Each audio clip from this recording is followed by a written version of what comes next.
आदित्य धर का डायरेक्शन, रणवीर सिंह का कमबैक, एक बड़ी फिनोमिनल स्टार कास्ट, बढ़िया टीजर ट्रेलर और फिर रणवीर सिंह की एक ऐसी गलती जिससे सब कुछ दांव पे लग गया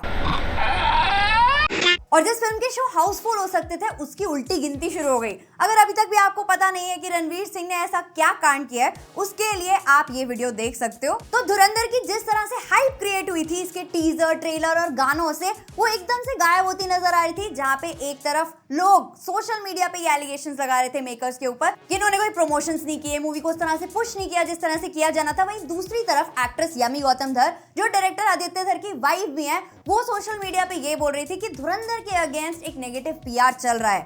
और इस सब के साथ साथ पिक्चर का रन टाइम जो 3.5 घंटे का है, उसमें भी सेकेंड पार्ट आना बाकी है। तो इन सब चीजों के बीच धुरंधर क्या एक्चुअल में वो डिलीवर कर पाती है जिसके लिए आपको अपना टाइम और पैसा खर्चना चाहिए? और क्या आदित्य धर उरी के बाद वही हाउस द जोश वाला मोमेंट क्रिएट कर पाए हैं? तो बॉलीवुड का एक काफी पॉपुलर जॉनरा है स्पाई जॉनरा, जिसे आजकल लीड कर रहा है YRF, जिन्होंने टाइगर से लेकर पठान तक अपना एक अलग ही स्पाई वर्स क्रिएट किया है और जिनकी मूवीज के स्पाई एकदम हीरोइक एंट्री लेते हैं, स्लो मोशन पे एक्शन करते हैं, गानों पे एकदम परफेक्ट डांस करते हैं, इन शॉर्ट स्पाइंग छोड़ के बाकी सब कुछ करते हैं। तो अगर रिसेंटली आपने वॉर 2 देखी थी और वो आपको पसंद आई थी तो मैं आपको यहीं पे वार्न कर दूं, आप इससे दूर रहना। ये वीडियो चाहे तो यहीं बंद कर दो। लेकिन अगर जानना चाहते हो कि ये YRF की स्पाई मूवी से कैसे डिफरेंट है तो इस वीडियो को एंड तक जरूर देखना, क्योंकि आदित्य धर जो है वो थोड़ा ग्राउंड रियलिटी पे बात करते हैं और वो चीज उनके डायरेक्शन में भी साफ नजर आती है। जो एक डिटेलिंग चाहिए होती है एक स्पाई की स्ट्रगल्स को समझने के लिए, उसकी लाइफ को समझने के लिए,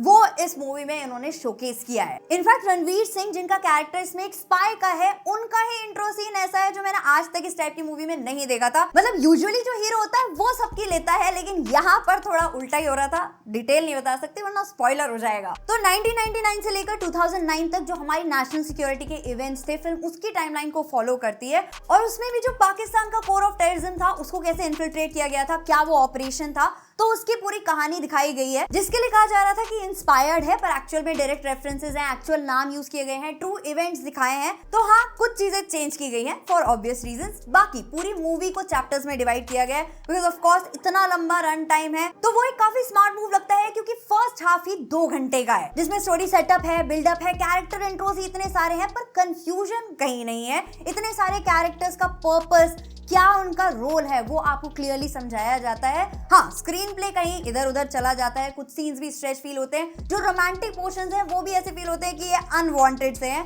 क्योंकि आप यही बैठ के सोच रहे होते हो कि अगर इस रोमांटिक एंगल का बाद में कुछ नहीं निकला तो ये सिर्फ वेस्ट ऑफ स्क्रीन टाइम है। पर थैंकफुली उस लव स्टोरी का भी एक इंपॉर्टेंट एंगल डाला है पिक्चर के अंदर। इसके अलावा फर्स्ट हाफ में ये चीज भी फील होगी कि बहुत ज्यादा कॉन्वर्सेशन हैवी है, मतलब बहुत जगह आपको कैरेक्टर्स से बातें करते हुए नजर आएंगे और उस टाइम पे आपको ध्यान देना जरूरी है। पर उसमें ये चीज अच्छी है कि वो कॉन्वर्सेशंस काफी ग्रिपिंग होती हैं और उस टाइम पे भी आप बहुत ज्यादा जोन आउट नहीं होते because of the movies dialogues, क्योंकि इसके डायलॉग्स ही इसकी जान है। चाहे फिर वो रणवीर सिंह का घायल हो इसीलिए घातक हो, या फिर हिंदुस्तान ही हिंदुस्तानी का सबसे बड़ा दुश्मन है, पाकिस्तान तो दूसरे नंबर पे आता है, ऐसे बहुत से डायलॉग्स आपको मिल जाएंगे जो बहुत जबरदस्त लगते हैं। और इसके डायलॉग्स के साथ जो एक और चीज स्टैंड आउट करती है वो है इसका बैकग्राउंड म्यूजिक। जो म्यूजिक वेरिएशंस यूज किए गए हैं हर एक कैरेक्टर के लिए, हर एक सीन के लिए, और जो 90s के सॉन्ग्स के रिक्रिएशंस यूज किए गए हैं उसके लिए तो हैट्स ऑफ है टू शाश्वत सचदेवा, जिन्होंने इससे पहले उड़ी मूवी में भी म्यूजिक दिया था, पर यहाँ पर उनका म्यूजिक ट्रूली स्टैंड आउट करता है। एंड स्पेशली एक अरेबिक सॉन्ग है जहाँ पर अक्षय खन्ना डांस कर रहे हैं। ट्रस्ट में अगर आप वो सीन देखोगे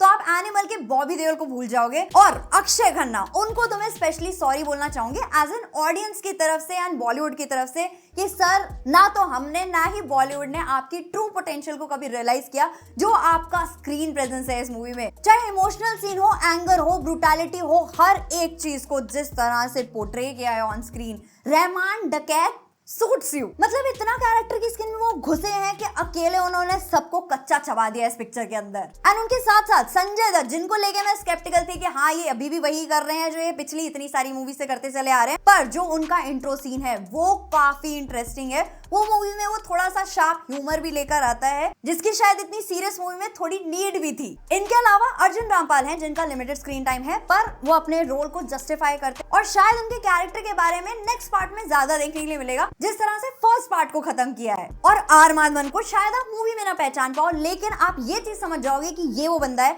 इसको कुछ भी पकड़ा दो, ये हर चीज नेल करके आता है। बाकी बचे रणवीर सिंह, जो ऑफ स्क्रीन भले ही जोकर की एक्टिंग करते हो, लेकिन ऑन स्क्रीन उनकी एक्टिंग धुरंधर ही होती है। वो चीज उन्होंने फिर से एक बार प्रूव कर दी है। इतनी रॉ इंटेंसिटी के साथ उन्होंने अपने कैरेक्टर को प्ले किया है कि काफी जगह पे डायलॉग्स नहीं है। इनफैक्ट एक नेशनल ट्रेजेडी वाला एक सीन है जो बहुत ज्यादा इमोशनल है और जहां पर उनकी जो इमोशंस हैं वो आपको अपने अंदर फील होंगे। उस सीन की एक और डिटेलिंग है जहां पर पता चलता है कि मीडिया ऐसी नेशनल ट्रेजेडीज के टाइम पर जो कवरेज देता है वो हमारे लिए कितनी गलत तरीके से काम कर सकती है। तो वो जो एक रियल ट्रेजेडी को एक रियल एक्सपीरियंस के थ्रू फील कराया है, वैसा ब्लेंड जल्दी से देखने के लिए नहीं मिलता है। यहाँ पर उन्होंने एक्चुअल में रियल रिकॉर्डिंग्स प्ले की हैं, जहां पर स्क्रीन रेड हो जाती है और ऐसी ऑडियोज जो जनता तक यूजुअली नहीं पहुंचती हैं, पता नहीं उन्होंने कैसे उस चीज की परमिशन ली, पर वो एक्चुअल में दिखाई है। इसके अलावा जो फिल्म की हीरोइन है, उनके साथ रणवीर सिंह के एज गैप पे जो सारा हल्ला कट रहा था, वो फिल्म के अंदर एक्चुअल में जस्टिफाई किया गया है कि कैसे एक 18-19 साल की ही लड़की इस टाइप के बंदे के साथ जा सकती है जो गैंग वॉर्स में इन्वॉल्व है, लड़ता फिरता फिर रहा है। पर हाँ, सारा की एक्टिंग उतनी ज्यादा इंपैक्टफुल नहीं फील होती। और इसके अलावा जो इस मूवी का मोस्ट टॉक टॉपिक था कि इसमें बहुत ज्यादा ब्रुटैलिटी है, बहुत ज्यादा गोर दिखाया है, इस टाइप की चीजें हैं जो आपकी चीखें तक निकाल सकती हैं, तो वहां पर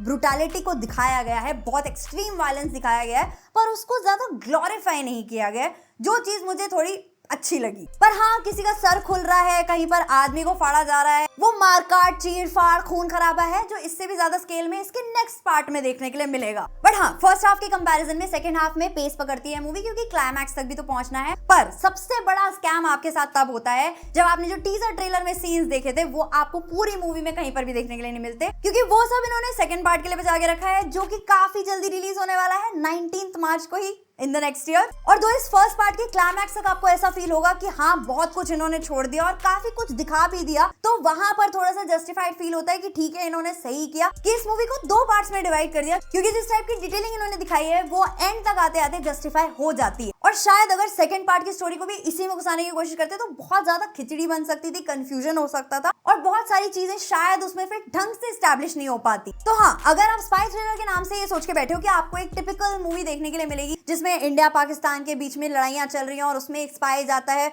और वो एक मिशन कैरी आउट करता है, तो नहीं, ये मूवी उससे थोड़ी तो डिफरेंट है, अपने ट्रीटमेंट को लेकर, अपनी स्टोरी बिल्डिंग को लेकर, अपनी वर्ल्ड बिल्डिंग को लेकर और अपने कैरेक्टर्स को लेकर। तो इसीलिए इसमें आपको वो मिर्च मसाला, वो सरप्राइजिंग फैक्टर्स या फिर वो वाव मोमेंट्स नहीं मिलेंगे जितने कि आप एक्सपेक्ट करके बैठे होंगे। इनफैक्ट पिक्चर का फॉर्मेट आपको एक वेब सीरीज फॉर्मेट की तरह भी फील हो सकता है। और एक और चीज जो मूवी के लिए पॉजिटिव भी और नेगेटिव भी, कि बहुत कुछ खुले में दिखाया है, माफिया नेक्सस कैसे ऑपरेट करता है, फेक करेंसी सिंडिकेट्स कैसे चलते हैं, पाकिस्तान की क्या इंटरनल पॉलिटिक्स है, उससे इंडियन पॉलिटिक्स में क्या इफेक्ट आता है। पर जहां वो चीज और ज्यादा डिटेलिंग में जाती है तो वहां पे कुछ लोग जोन आउट भी फील कर सकते हैं। और एक और चीज जो मुझे अच्छी लगी मूवी के अंदर, कि बहुत ज्यादा फोर्सफुल उर्दू नहीं दिखाई है कि हाँ, पाकिस्तान का सेटअप है तो सब आप जनाब से ही बात कर रहे हैं। बहुत नॉर्मल सी लैंग्वेज दिखाई है जिसमें ओकेजनली कुछ उर्दू वर्ड्स आते हैं। इसके अलावा पहली बार एक पाकिस्तानी को टीवी तोड़ते हुए दिखाया है, तो पीक पाकिस्तानी बिहेवियर। एक कमी जो मुझे फील हुई, मेरे वाले शो में सबटाइटल्स नहीं चल रहे थे, अब वो ग्लिच था या पीछे से प्रोवाइडेड नहीं थे वो मुझे नहीं पता। तो ओवरऑल अगर आपको मास मसाला मूवीज पसंद है, ऐसी स्पाई थ्रिलर मूवीज पसंद है जिसमें हीरो की एकदम हीरोइक एंट्री होती है, स्लो मोशंस होते हैं, लाउड एक्शन होता है, डायलॉग बाजी होती है और हीरोइन के भी 1-2 आइटम सॉन्ग्स होते हैं, तो आपके लिए ये मूवी बिल्कुल भी नहीं है। अगर आप थोड़ी सी ग्राउंड रियलिटी देखना चाहते हो, paired with good music, strong dialogues and phenomenal performances, तो आप इसे जरूर चेकआउट कर सकते हो। मूवी ए रेटेड है क्योंकि इसमें गालियां हैं, कोई न्यूडिटी नहीं है, गालियां भी कुछ जगह पर म्यूटेड है, कुछ जगह खुली है। तो ओवरऑल अगर मुझसे पूछोगे कि इसको थोड़े टाइम बाद नेटफ्लिक्स पर देखना चाहिए या फिर थिएटर वर्दी है मूवी, तो मैं आपको यही कहूंगी कि इस टाइप की मूवीज जो है ना, जनरली बॉलीवुड में बनती नहीं है, और वो भी इतनी डेडिकेशन के साथ जहां पर काफी रियलिस्टिक चीजों पर ध्यान दिया गया हो। हाँ, ये भी एक रियलिटी है कि इतनी लंबी मूवी और इसके क्लाइमैक्स को देखकर आपको ये चीज भी फील हो सकती है कि 2 पार्ट्स में क्यों, लेकिन उसका पे ऑफ शायद अच्छा होगा क्योंकि इसके सेकंड पार्ट की रिलीज में ज्यादा टाइम नहीं है। और जिस क्वेश्चन मार्क पर हमें एंड में छोड़ा गया है और उसके बाद जो मिड क्रेडिट सीन आता है, वो नेचुरली आपको फील कराएगा कि आपको फर्स्ट पार्ट तो देखना है और उसके साथ सेकंड पार्ट भी देखना है। तो फ्यू नेगेटिव्स असाइड, इसके पॉजिटिव्स के लिए इसको थिएटर में देखा जा सकता है। देखा जाना चाहिए। और इसके अलावा इस साल की साउथ की 2 most talk movies the girlfriend on Netflix and dice Ayre on Jio Hotstar जो आज रिलीज हुई है, दोनों के रिव्यू के साथ मिलते हैं नेक्स्ट वीडियो में। तब तक के लिए गुड बाय।